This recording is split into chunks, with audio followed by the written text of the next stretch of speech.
Hello friend, जय जगन्नाथ। आज हूँ शिवरात्रि। और शिवरात्रि रे बहुत फास्टिंग थांती, तो फास्टिंग पे आज किसी बनवा को जाऊँगी। दही पाचेड़ी मैं फास्ट टाइम आज बनाऊँगी। देखा से सामग्री मुझे दही आउे सेव अंगूर नहीं, कदली नहीं, पिजुली नहीं, डालिंब नहीं, कमला नहीं, नड़िया और काकुड़ी नहीं, और छोट खंडे आंब कषिया अदा नहीं। आंब कषिया बहुत बास्ना आसे, तो सेटा भल लगे। गोलमरीच किछि मोठी नहीं, दही, चीनी आउ गोलमरीच आउ एटा होची आंब कषिया अदा। तापरे नबा सेव, तापरे नड़िया आउ काकुड़ी,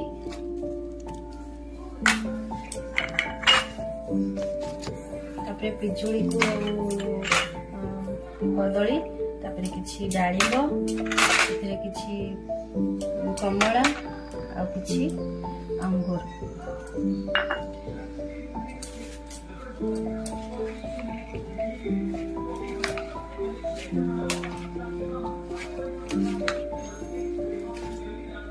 ताको भल भाव गले देबा।